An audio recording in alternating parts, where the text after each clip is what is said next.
Omicron সংক্রমণ ঠেকাতে সচেতনতা বাড়ানোর তাগিদ বিশেষজ্ঞদের, আতঙ্কিত না হওয়ার পরামর্শ, মোকাবেলায় পদক্ষেপ জোরদারের তাগিদ। রাজধানীর গণপরিবহনে কমেনি অতিরিক্ত ভাড়া আদায়ের প্রবণতা, উপেক্ষিত সিটিং ও গেটলক সার্ভিস বন্ধের নির্দেশনা, কাজে আসছে না অভিযান।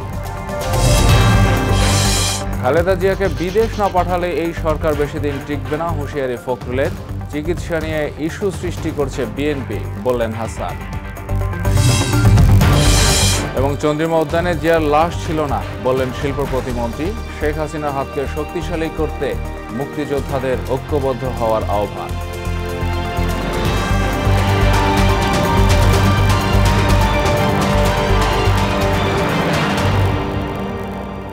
আসসালামু আলাইকুম, মোহনা সংবাদে সবাইকে স্বাগত। শুনছিলেন শিরোনাম, সঙ্গে আছি বিজামান সুজন। এবার বিস্তারিত।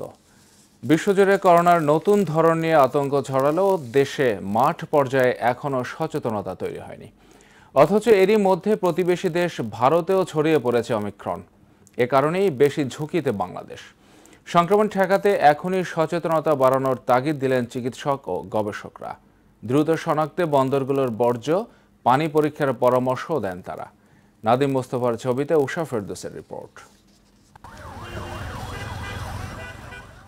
বাজারের এমন পরিস্থিতিই বলে দেয় ওমিক্রন বাংলাদেশে শনাক্ত হলে তা কত দ্রুত ছড়িয়ে পড়বে। বিশ্বজুড়ে আতঙ্ক তৈরি হলেও দেশের হাট বাজার, রাস্তাঘাট ও গণপরিবহনে নেই সচেতনতার বালাই। উদ্বেগের কথা, কিন্তু আমাদের বাংলাদেশে তো সেই উদ্বেগ নাই। অনেকে অমিক্রনটা ব্যাপারে জানে না, এখানে লোকজন এটা একটু জানার দরকার। সবাই একটু আতঙ্ক কাজ করছে যে নতুন একটা আবার করোনা ভাইরাসের মতো একটা আসতেছে। এই জন্য করোনা মহামারীতে দেশের অভ্যন্তরীণ অর্থনীতির চাকা সচল রাখতে এখনই পদক্ষেপ নেওয়া তাগিদ চিকিৎসকদের। ওমিক্রনটা হচ্ছে অত্যন্ত সংক্রমণশীল, মানে আগে ডেল্টা যে পরিমাণ সংক্রমণ ছিল তার চাইতে অনেক বেশি সংক্রমণশীল বলে ধারণা করা হচ্ছে। এই জন্য আমাদেরকে সচেতনতাটা অনেক বেশি নিতে হবে। এখন কিন্তু অলরেডি সরকার কয়েকটা দেশের সাথে যোগাযোগ বন্ধ করার প্ল্যান করেছে। এটা খুব গুরুত্বপূর্ণ। আন্তর্জাতিক সম্পর্কের চাইতেও আগে দেশের ভিতরকার অর্থনীতি যদি সচল রাখা যায় তাহলে আপনি অনেক বেশি দিন সাফার করতে হবে না। ভারতে ওমিক্রন শনাক্ত হওয়ায় অতিমাত্রায় সতর্ক থাকতে হবে, কারণ করোনা ভাইরাস সীমান্তহীন এবং উপসর্গ অত্যন্ত মৃদু, এমনটি বলছে বিশেষজ্ঞরা। ভারতেও ওমিক্রন সংক্রমণের খবর পাওয়া গেছে। এটা আমাদের জন্য অত্যন্ত উদ্বেগের বিষয়। অনেকগুলো বর্ডার ভারতের সাথে আমাদের, যে কারণে আমরা অত্যন্ত ঝুঁকির মধ্যে পড়ে গেলাম। বিমানবন্দর, স্থলবন্দর, নৌবন্দর প্রত্যেকটি জায়গায় আমাদের স্ক্রিনিংয়ের ব্যবস্থা থাকতে হবে। বিমান আসলো বা একটা দল আসলো, সেখানে আমরা যদি বর্জ্য পানি যেটা বের হয় বিমান থেকে আমরা যদি নিতে পারি, খুব দ্রুততার সাথে আমরা 2-3 ঘন্টার মধ্যে আমরা বলে দিতে পারবো যে ওমিক্রন সেখানে আছে কি নাই। ওমিক্রনের বিস্তার ঠেকাতে ভ্যাকসিন গ্রহণ, মাস্ক ব্যবহারের ওপর জোর দেন তারা। উষা ফেরদৌস, মোহনা সংবাদ, ঢাকা। এদিকে অমিক্রন নিয়ে আতঙ্কিত না হয়ে সচেতন হওয়ার পরামর্শ দিয়েছেন বিশেষজ্ঞরা। সরকারের গৃহীত পদক্ষেপ জোরদার করার আহ্বান জানান তারা। মৃদু উপসর্গ ওমিক্রনের বিরুদ্ধে বর্তমান ভ্যাকসিন কতটা কার্যকর তা জানতে অপেক্ষা করতে হবে আরও 2 সপ্তাহ। শামীমুজ্জামান চৌধুরীর রিপোর্ট। বিশ্বের বিভিন্ন দেশে ভ্যাকসিনের হার বেড়ে যাওয়ার পর করোনার প্রকোপ কিছুটা কমেছিল, অনেকটা স্বাভাবিক জীবনে ফিরতে শুরু করেছে মানুষ। কিন্তু হঠাৎ করেই আবারও বিশ্বজুড়ে উদ্বেগ সৃষ্টি করেছে নতুন variant Omicron. South African variant ওমিক্রনের সংক্রমণ দেখা দেওয়ায় অধিকতর সতর্কতা অবলম্বন করছে বিভিন্ন দেশ। বিশ্ব স্বাস্থ্য সংস্থা এই ভ্যারিয়েন্টকে উদ্বেগ সৃষ্টিকারী ধরন ঘোষণা করেছে। যুক্তরাজ্য সহ অনেক দেশ দক্ষিণ আফ্রিকা, নামিবিয়া, জিম্বাবুয়ের সঙ্গে যোগাযোগ বন্ধ করেছে। এমন পরিস্থিতিতে বিশেষজ্ঞরা বলছেন, অমিক্রন বেশি সংক্রামক হলেও এতে আতঙ্কিত হওয়ার কোনো কারণ নেই। এটি মোকাবেলায় সরকারের বিধিনিষেধ মেনে চলার পরামর্শ দিয়েছেন তারা। সরকারের যে পদক্ষেপগুলো সেগুলো আমরা চাইবো যে জোরদার করার জন্য। যেমন একটি পদক্ষেপ হইল যে ভ্রমণ বিষয়ে একটু সতর্কতা, করোনা পরীক্ষাটা বাড়ানো এবং প্রস্তুতি, যে হাসপাতালগুলো অনেক অভিজ্ঞতাতে ইতিমধ্যে হয়েছে, হাসপাতালের প্রস্তুতি, যার চিকিৎসা যাদের প্রয়োজন হয় তাদের যাতে দ্রুত চিকিৎসা দেওয়া যায়। তো এখন পর্যন্ত যে তথ্য আমরা পেয়েছি এই ওমিক্রন নিয়ে, সেখানে কিন্তু মূল বিষয় হলো যে উপসর্গ মৃদু এবং এর মৃত্যু সংবাদ পাওয়া যায়নি। আতঙ্কটা ছড়ানো যাবে না, আতঙ্কিত হওয়া যাবে না, নিজেকে সচেতনতা বৃদ্ধি করতে হবে এবং সাবধানতা অবলম্বন করতে হবে। বিদ্যমান টিকাগুলো ওমিক্রনের বিরুদ্ধে কতটা কার্যকরী হবে তা নিয়ে শঙ্কা তৈরি হলেও বিশেষজ্ঞরা বলছেন এটি জানার জন্য অপেক্ষা করতে হবে আরও কিছুদিন। যে ভ্যাকসিনগুলো আমরা দিয়েছি সে ভ্যাকসিন এটা কার্যকর হবে কি হবে না এই নতুন ভেরিয়েন্টটি, কারণ হচ্ছে যে এটি দেখা যাচ্ছে এই ওমিক্রনের যে ভেরিয়েন্টটি সেটা কিন্তু 50 বার মিউটেশন হয়েছে এবং এর মধ্যে যে স্পাইক প্রোটিন যেটা থাকে যেটাকে টার্গেট করে ভ্যাকসিন তৈরি হয় সেটি হচ্ছে 32 বার মানে মিউটেশন হয়েছে। অথবা আমি সবাইকে বলবো ভ্যাকসিন গ্রহণ করার জন্য, ভ্যাকসিনকে যেন পরিহার না করে কেউ। বারবার মিউটেশনের কারণে ভেরিয়েন্ট পরিবর্তন হচ্ছে বলেও জানান বিশেষজ্ঞ চিকিৎসকেরা। সেভাবে আমাদের সাবধানতা অবলম্বন করতে। শামীমুজ্জামান চৌধুরী, মোহনা সংবাদ, ঢাকা। থামছে না গণপরিবহনে অতিরিক্ত ভাড়া নেয়ার প্রবণতা। সরকার নির্ধারিত তালিকা উপেক্ষা করে বেশি ভাড়া নেয়ায় যাত্রীদের মধ্যে বিরাজ করছে ক্ষোভ। এছাড়া সিটিং ও গেট লক সার্ভিস বন্ধের সরকারি নির্দেশনা উপেক্ষিত আছে গণপরিবহনে। এসব অনিয়মের বিরুদ্ধে রাজধানীর 9টি পয়েন্টে চলমান আছে বিআরটিএর ভ্রাম্যমাণ আদালতের কার্যক্রম। রেজা খানের রিপোর্ট। ডিজেলের দাম বাড়ার পর থেকেই গণপরিবহনে ভাড়া নিয়ে শুরু হয় নৈরাজ্য। পরে সরকার কর্তৃক ভাড়া নির্ধারিত হলেও এখনো কার্যকর হয়নি তা। ইচ্ছে মতো ভাড়া আদায়ের অভিযোগ করেন যাত্রীরা। কালকে রাখলো 30 টাকা, আজকে আবার রাখছে 35 টাকা। এখন যাইতেছি তারা 35 টাকায় রাখবে, 5 টাকা বাড়াই দিল। নিঃসন্দেহে কেউ তো ভালো নাই, সব জায়গায় তো ঝামেলাই। এছাড়া সরকারি নির্দেশনা উপেক্ষা করে চলছে সিটিং সার্ভিস বা গেটলকের নামে অতিরিক্ত ভাড়া আদায়, স্বীকার করেন পরিবহন শ্রমিকরা। আমরা টাউটারি করে আমরা তো চালাইতেছি সিটিং, লোকাল ভাবে তো চালাইতেছি না সিটিং। হ্যাঁ, সিটিং চালাইতেছি। নির্ধারিত ভাড়ার তালিকা উপেক্ষা করে 5 থেকে 10 টাকা অতিরিক্ত ভাড়া নেয় বেশ কিছু গাড়িকে জরিমানা করে বিআরটিএর ভ্রাম্যমাণ আদালত। বেশি না তো, ডিজেল চালিতের জন্য 3 টাকা বেশি বলতেছে যে সে ভাড়া বেশি নেয় নাই, কিন্তু এই বিআরটিএর মোটরযান ইন্সপেক্টর তিনি বলছেন যে পুরাতন ভাড়ার চাল তালিকা অনুযায়ী ভাড়া নেওয়া হচ্ছে। হ্যাঁ, ওনারা যে ভাড়া চারটা দেখে আর কি ভাড়া নিচ্ছে ওটা 2020 সালের ভাড়া তালিকা। নতুন ভাড়া চার্টের চেয়েও ওনারা নির্দিষ্ট গন্তব্যে 5 থেকে 10 টাকা ভাড়া বেশি নিচ্ছে, যেটা যাত্রী কর্তৃক স্বীকৃত। এসব অনিয়মের বিরুদ্ধে রাজধানীর 9টি পয়েন্টে ভ্রাম্যমাণ আদালত পরিচালিত হচ্ছে। নানা তৎপরতা সত্ত্বেও অতিরিক্ত ভাড়া নেয়ার প্রবণতা বন্ধ করা সম্ভব হচ্ছে না বলে জানান নির্বাহী ম্যাজিস্ট্রেট। পরিবহন মালিক এবং শ্রমিকদের সাথেও বিআরটিএ বসতেছে এবং প্রায় তাদের মধ্যে মিটিং হচ্ছে, তাদেরকে বোঝানো হচ্ছে, তারপরেও এটা হচ্ছে না। তো সেক্ষেত্রে আমরা তো একটু কঠোর হচ্ছি আর কি। গণপরিবহনে শৃঙ্খলা ফেরাতে সমন্বিত উদ্যোগ নেয়ার তাগিদ দেন সাধারণ মানুষ। রেজা খান, মোহনা সংবাদ, ঢাকা। খালেদা জিয়াকে বিদেশে না পাঠালে এই সরকার বেশি দিন টিকবে না বলে মন্তব্য করেছেন বিএনপি মহাসচিব মির্জা ফখরুল ইসলাম আলমগীর। আর তথ্যমন্ত্রী হাসান মাহমুদ বলেছেন খালেদা জিয়ার চিকিৎসা নিয়ে বিভিন্ন ইস্যু সৃষ্টি করছে BNP.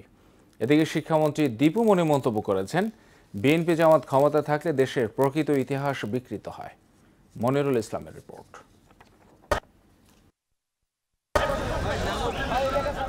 BNP chairperson Begum Khaleda জিয়ার মুক্তি ও বিদেশের চিকিৎসার দাবিতে প্রতিবাদ সভা অব্যাহত রেখেছে বিএনপি। জাতীয় প্রেস ক্লাবে কৃষক দলের প্রতিবাদ সমাবেশে যোগ দেন বিএনপি মহাসচিব মির্জা ফখরুল ইসলাম আলমগীর। দয়া কিংবা মায়া নয়, মৌলিক অধিকারের কারণে খালেদা জিয়াকে বিদেশে নিয়ে সুচিকিৎসার সুযোগ দেওয়ার আহ্বান জানান মির্জা ফখরুল। আমি চাচ্ছি যে তাকে বিদেশে পাঠানোর সুযোগ দেন, তার চিকিৎসা করার সুযোগ দেন। এটা ন্যূনতম একটা দাবি, এটা কোনো দয়া নয়, মানবতা নয়, মানবিক ব্যাপার নয়, এটা একটা নাগরিকের অধিকার। আপনার সমস্ত বলতে যে বন্দী, যে আপনার সাজাপ্রাপ্ত মানুষ তো নাগরিক নাকি। এদিকে তথ্যমন্ত্রী হাসান মাহমুদ বলেছেন খালেদা জিয়ার উন্নত চিকিৎসার জন্য যা করা প্রয়োজন সরকার তাই চেষ্টা করছে, কিন্তু বিএনপি তা চায় না। সরকার আরও উন্নত চিকিৎসা দেওয়ার জন্য যা যা করা প্রয়োজন সেটি করতে সরকার চায়, কিন্তু বিএনপি সেটি চায় না। বিএনপি চায় বেগম খালেদা জিয়া অসুস্থ থাক এবং হাসপাতালে থাকলে তাদের রাজনীতি করা সহজ হবে। আর রাজশাহী বিশ্ববিদ্যালয়ে বঙ্গবন্ধুর জন্মশতবর্ষ ও দেশের সুবর্ণ জয়ন্তীর অনুষ্ঠানে শিক্ষামন্ত্রী দীপুমণি বলেন ক্ষমতায় থাকলে দেশের প্রকৃত ইতিহাস বিকৃত করে বিএনপি জামাত। দেশের ইতিহাসকে বারবার বিকৃত করেছে, কাজেই ইতিহাস বিকৃতি সবসময় হয় না, শুধুমাত্র যখন বিএনপি জামাত ক্ষমতায় থাকে তখনই ইতিহাস বিকৃতি ঘটে। মনিরুল ইসলাম, মোহনা সংবাদ, ঢাকা। স্বাধীনতা বিরোধীরাই বঙ্গবন্ধু শেখ মুজিবুর রহমানকে হত্যা করেছিল, যা বিশ্বের জঘন্যতম হত্যাকাণ্ড, এমনটাই বললেন শিল্প প্রতিমন্ত্রী আলহাজ কামাল আহমেদ মজুমদার। চন্দ্রিমা উদ্যানে জিয়াউর রহমানের লাশ ছিল না বলেও জানান তিনি।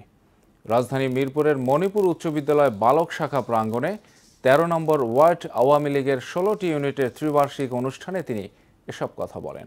ক্ষমতায় আসার পর মুক্তিযোদ্ধাদের ভাতাসহ নানা বিষয়ে মর্যাদা দিয়েছেন প্রধানমন্ত্রী শেখ হাসিনা, তাই প্রধানমন্ত্রীর হাতকে শক্তিশালী করতে মুক্তিযোদ্ধাদের ঐক্যবদ্ধ হওয়ার আহ্বানও জানান আলহাজ কামাল আহমেদ মজুমদার। আরিফুল ইসলামের রিপোর্ট। রাজধানীর মিরপুরের মণিপুর উচ্চ বিদ্যালয় ও কলেজ বালক শাখা প্রাঙ্গণে ১৩ নম্বর ওয়ার্ড আওয়ামী লীগের ১৬টি ইউনিটের ত্রিবার্ষিক সম্মেলনের প্রধান অতিথি হিসেবে উপস্থিত ছিলেন শিল্প প্রতিমন্ত্রী আলহাজ কামাল আহমেদ মজুমদার। এ সময় সমাবেশ স্থলে ওয়ার্ডের বিভিন্ন ইউনিট থেকে মিছিল নিয়ে আসেন নেতাকর্মীরা। বৃহত্তর মিরপুরের আধুনিকায়ন করতে শিক্ষানুরাগী শিল্প প্রতিমন্ত্রী আলহাজ কামাল আহমেদ মজুমদারের অবদানের কথা তুলে ধরেন অনুষ্ঠানের উদ্বোধক ঢাকা মহানগর উত্তর আওয়ামী লীগের সভাপতি শেখ বজলুর রহমান, সাধারণ সম্পাদক এস.এম. মান্নান কোচি, সাংগঠনিক সম্পাদক এ.বি.এম. মাজহারুল আনাম, বিজ্ঞান ও প্রযুক্তি বিষয়ক সম্পাদক নাজমুল আলম ভূঁইয়া জুয়েল, মণিপুর উচ্চ বিদ্যালয় ও কলেজের অধ্যক্ষ মোহাম্মদ ফরাদ হোসেন, ১৩ নম্বর ওয়ার্ড আওয়ামী লীগের সভাপতি শামসুল আলম, সাধারণ সম্পাদক মামুন বিন মোহাম্মদ জন ও মিরপুর থানা আওয়ামী লীগের সাধারণ সম্পাদক কাজী আসাদুল কবির সহ অন্যান্যরা। শেখ হাসিনাকে এই গ্রাসরুট লেভেলের নেতারাই, এই শিকড়ের নেতারাই আবার ক্ষমতায় বসাবে। এই বৃহত্তর মিরপুরে যিনি ব্যাপক উন্নয়ন করেছেন স্কুল, কলেজ, মসজিদ, মাদ্রাসার, সেই আমার শ্রদ্ধেয় নেতা কামাল আহমেদ মজুমদার। বৃহত্তর মিরপুর জনপদের এমন কোন শিক্ষা প্রতিষ্ঠান, দাতব্য প্রতিষ্ঠান, মসজিদ, মন্দির, মাদ্রাসা, বেগড়া, গির্জা নেই যেখানে আলহাজ কামাল আহমেদ মজুমদার দান রাখছিলেন। কামাল আহমেদ মজুমদারকে শিক্ষায় অবদানের জন্য স্বাধীনতা পুরস্কার ঘোষণা করা হোক। দুঃসময়ে এই মিরপুরকে ধরে রেখেছিল আলহাজ কামাল আহমেদের মজুমদারের নেতৃত্বে। আসলেরই মানুষের বিপদ আপদের, সুখে দুঃখের সাথী। প্রধান অতিথির বক্তব্যে শিল্প প্রতিমন্ত্রী আলহাজ কামাল আহমেদ মজুমদার বলেন, বঙ্গবন্ধু শেখ মুজিবুর রহমান জুয়া, মদ সহ বিভিন্ন অপকর্ম বন্ধ করে দিলেও তাকে হত্যার পর তা আবারও চালু করা হয়েছিল। এ সময় রাজধানীর চন্দ্রিমা উদ্যানে জিয়াউর রহমানের লাশ না থাকার বিষয়েও কথা বলেন তিনি। শিল্প প্রতিমন্ত্রী বলেন, মুক্তিযোদ্ধাদের বিভিন্ন ভাতা প্রদান করে আসছেন প্রধানমন্ত্রী শেখ হাসিনা, তার এই হাতকে শক্তিশালী করতে মুক্তিযোদ্ধাদের ঐক্যবদ্ধ হতে হবে। প্রধানমন্ত্রী জননেত্রী শেখ হাসিনা ক্ষমতায় আসার পর মুক্তিযোদ্ধাদেরকে স্বীকৃতি দেন, তাদের ভাড়া বৃদ্ধি করেন। বর্তমানে একজন মুক্তিযোদ্ধা প্রতি মাসে ২০,০০০ টাকা ভাড়া পাচ্ছেন। প্রতিটি উপজেলায় মুক্তিযোদ্ধাদের জন্য আজকে মাননীয় প্রধানমন্ত্রী ব্যারাক নির্মাণ করছেন, বাড়ি নির্মাণ করছেন। তাই আজকে বলতে চাই, সকল মুক্তিযোদ্ধা জননেত্রী শেখ হাসিনার হাতকে শক্তিশালী করার জন্য আবার বাংলাদেশকে নতুন উদ্যমে উন্নত বিশ্বের কাতারে নিয়ে যাওয়ার জন্য আপনারা ঐক্যবদ্ধ হবেন। চন্দ্রিমা উদ্যানে জিয়ার কবর, আদতে সেখানে জিয়াউর রহমানের কোনো কবর নেই, কোনো লাশ ছিল না। শাহজাহান রাজাকার খালি বাক্স এনে সেখানে দাপন করে বলেছে জিয়ার মাজার। তার পরিবার, বাংলাদেশের কোন সাংবাদিক, কোন বুদ্ধিজীবী কেউ জিয়াউর রহমানের লাশ সেখানে দেখেনি। আজকে আমি দাবি জানাবো, মাননীয় প্রধানমন্ত্রী জননেত্রী শেখ হাসিনা আপনার ট্রাইব্যুনাল গঠনের মাধ্যমে জিয়াউর রহমানের মরণোত্তর বিচার করবেন। প্রধানমন্ত্রী শেখ হাসিনার নেতৃত্বে দেশ সব সূচকেই এগিয়ে যাচ্ছে জানিয়ে কামাল আহমেদ মজুমদার বলেন, দেশের বেকারদের কারিগরি শিক্ষা প্রদানের মাধ্যমে চাকরি ব্যবস্থা করে দিয়েছেন প্রধানমন্ত্রী। মাননীয় প্রধানমন্ত্রী জননেত্রী শেখ হাসিনা এদেশের বেকার শিক্ষক, বেকার শিক্ষিত যুবক যুবতী তাদের চাকরির জন্য প্রশিক্ষণ দিয়ে, কারিগরি প্রশিক্ষণ দিয়ে তাদের চাকরির ব্যবস্থা করছেন। বিশ্বের মাননীয় প্রধানমন্ত্রী জননেত্রী শেখ হাসিনার কারণে বাঙালিরা আজকে বিশ্বের মাথা উঁচু করে দাঁড়িয়ে কথা বলতে পারে। আজকে মাননীয় প্রধানমন্ত্রী জননেত্রী শেখ হাসিনা বাংলাদেশের নেত্রী না, আজকে তিনি বিশ্ব নেত্রী। করোনা মহামারীতে যারা দ্রব্যমূল্য বৃদ্ধি করেছে তারা মানুষের শত্রু বলে মন্তব্য করেন শিল্প প্রতিমন্ত্রী। করোনা মহামারীর কালীন সময়ে মানুষকে চিন্তা করে যারা অর্থের নেশায় যারা জিনিসপত্রের দাম বৃদ্ধি করে মানুষের পকেটের টাকা হাতিয়ে নিয়েছে, এরা বিজ্ঞাপন, এরা যেমনিভাবে মানুষের শত্রু। এই সময় করোনার নতুন ভেরিয়েন্ট ওমিক্রন বিষয়ে সচেতন থাকার পাশাপাশি স্বাস্থ্যবিধি মেনে চলতে সবার প্রতি আহ্বান জানান শিল্প প্রতিমন্ত্রী আলহাজ কামাল আহমেদ মজুমদার। আরিফুল ইসলাম, মোহনা সংবাদ, ঢাকা। নারায়ণগঞ্জ সিটি কর্পোরেশন নির্বাচনে মেয়র পদে আওয়ামী লীগ থেকে আবারও নৌকার মাঝি হয়েছেন বর্তমান মেয়র সেলিনা হায়াত আইভি। 2016 সালের 22 ডিসেম্বর নির্বাচনে একই প্রতীক নিয়ে জয়ী হয়েছিলেন তিনি। শুক্রবার রাতে দলীয় প্রতীক ঘোষণার খবর পেয়ে শহরে মিছিল বের করেন আওয়ামী লীগের নেতাকর্মীরা। আগামী 16 জানুয়ারি নারায়ণগঞ্জ সিটি কর্পোরেশন নির্বাচন অনুষ্ঠিত হবে। এবার মহান বিজয়ের মাস ডিসেম্বর প্রসঙ্গ।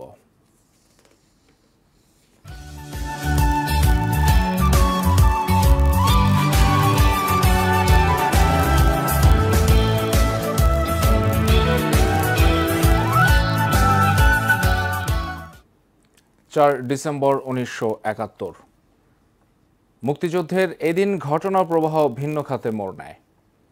ভারতীয় বাহিনীর সমন্বয়ে গঠিত মিত্রবাহিনী এদিন ঝাঁপিয়ে পড়ে সরাসরি যুদ্ধে। মিত্রবাহিনীর যুদ্ধ বিমান আক্রমণ শুরু করে পাকিস্তানি সামরিক স্থাপনার উপর। আরও জানাচ্ছেন মৌসুমী ইসলাম শান্তা। মুক্তিযুদ্ধের 254তম দিনে ভারতীয় যুদ্ধবিমান ঢাকা ও চট্টগ্রাম সহ বিভিন্ন এলাকায় অভিযানে অংশ নেয়। ধ্বংসস্তূপে পরিণত হয় পাকিস্তানি সামরিক ঘাঁটিগুলো। চীনা মিগ-19 আর মার্কিন স্যাবর জেট সহ ঢাকায় পাকিস্তানি ঘাঁটির প্রায় অর্ধেক বিমান ধ্বংস হয়ে যায় মিত্রবাহিনীর বিমান হামলায়। এদিন 3 নম্বর সেক্টরে মৌলভীবাজারের শমশেরনগর ও ব্রাহ্মণবাড়িয়ার আখাউড়া রেল স্টেশন, 4 নম্বর সেক্টরে সিলেটের কানাইঘাট এবং 8 নম্বর সেক্টরে মেহেরপুরের দখলে নেয় মুক্তিসেনারা। কমলাপুর বিওপির দখল নিতে 11 নম্বর সেক্টরে যৌথ বাহিনী সাঁড়াশি অভিযান চালায়। রণাঙ্গন পরিস্থিতি অনুকূলে নয় বুঝতে পেরে প্রেসিডেন্ট ইয়াহিয়া খান জাতির উদ্দেশ্যে দেয়া বেতার ভাষণে ভারতের বিরুদ্ধে আনুষ্ঠানিক যুদ্ধ ঘোষণা করেন।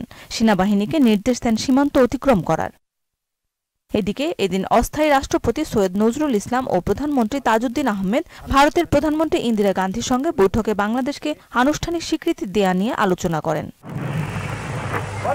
মৌসুম ইসলাম শান্তা, মোহনা সংবাদ। রাজধানীর বাজারে নেই সুখবর। ভরা মৌসুমে সবজির দাম চড়া। সপ্তাহ ব্যবধানে চালের দাম বেড়েছে কেজিতে 2 টাকা পর্যন্ত। কমার সম্ভাবনা উড়িয়ে দিলেন বিক্রেতারা। পেঁয়াজ রসুনের দামও বাড়ছে হু হু করে। সরবরাহ কম থাকার অজুহাতে আকাশ ছোঁয়া মাছের মূল্য, তবে কিছুটা নাগালে ডিম ও মুরগির দাম। আরও জানাচ্ছেন তানজিলা নিঝুম। শীত মৌসুমে সবজির সমাহার, তবে দামে নেই স্বস্তি। 50 টাকার নিচে মিলছে না সবজি। সপ্তাহ ব্যবধানে বেড়েছে বেশ কিছুর দাম। 10 টাকা 15 টাকা কেজিতে বাড়তে, আর এমনি সিমের দাম কম, বেগুন, পেঁপে, তারপরে আলু আমদানি হয়েছে, আলুর দাম কমে গেছে। কমবে আর কমার কোনো দেখি না। শীত মৌসুমে যে অবস্থায় থাকার কথা দাম সেই ধরনের নাই, খুবই বাড়তি দামে কেনা হচ্ছে। চালের মূল্য বাড়ছে হু হু করে। বিক্রেতারা বলছেন ভারত থেকে চাল আমদানি বন্ধ করে দাম কমার সম্ভাবনা নেই। স্বস্তি নেই মুদি পণ্যেও। রসুন বিক্রি করছি গত সপ্তাহে আপনার 120 টাকা, এখন বেচতেছি 140।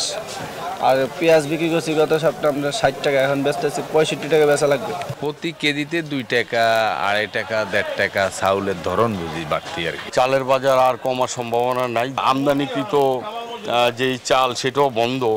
সব মিলিয়ে মেইলাররা এরা এই সুযোগটা মধ্যস্থ থেকে নিতেছে। তো দাম দেওয়া বাজার সদাই কিনা আমাদের পক্ষে তো কষ্টকর হয়ে দাঁড়ায়। মাছের মৌসুম হওয়া সত্ত্বেও দাম বাড়তির দিকে। ইলিশের দাম আকাশ ছোঁয়া। ইলিশ মাছের দাম বেশি, মাছ তো নাই নদীতে, যা কিছু আয়ে বেশি লাগে। মাছের আমদানি লাগে সবকিছু কম দেখে একটু দাম বাড়ছে 20-30 টাকা। তেলাপিয়া কেজি ছিল 150 টাকা, সেটা এখন 200 টাকা। কিছুটা কমতির দিকে ডিমের দাম, কমেছে ব্রয়লারের মূল্য।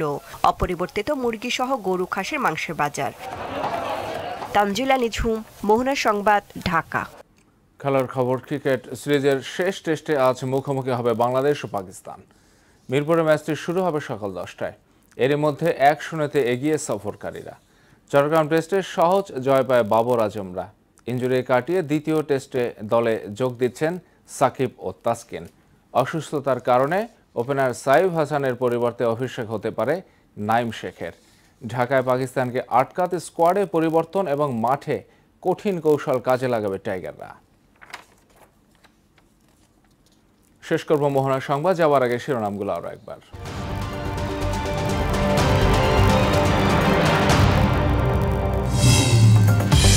ওমিক্রন সংক্রমণ ঠেকাতে সচেতনতা বাড়ানোর তাগিদ বিশেষজ্ঞদের। আতঙ্কিত না হওয়ার পরামর্শ, মোকাবেলায় পদক্ষেপ জোরদারের তাগিদ। রাজধানীর গণপরিবহনে কমেনি অতিরিক্ত ভাড়া আদায়ের প্রবণতা। উপেক্ষিত সিটিং ও গেট লক সার্ভিস বন্ধের নির্দেশনা, কাজে আসছে না অভিযান। খালেদা জিয়াকে বিদেশ না পাঠালে এই সরকার বেশি দিন টিকবে না, হুঁশিয়ারি ফখরুলের। চিকিৎসা নিয়ে ইস্যু সৃষ্টি করছে বিএনপি, বললেন হাসান। এবং চন্দ্রিমা উদ্যানে জিয়ার লাশ ছিল না, বললেন শিল্প প্রতিমন্ত্রী।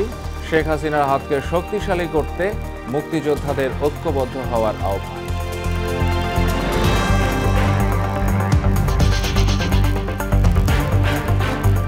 এই ছিল মোহনার সংবাদে। মোহনার সবশেষ খবর জানতে ভিজিট করেন www.mohana.tv। সংবাদ দেখতে পারেন ফেসবুক ও ইউটিউবে। এতক্ষণ সঙ্গে থাকার জন্য সবাইকে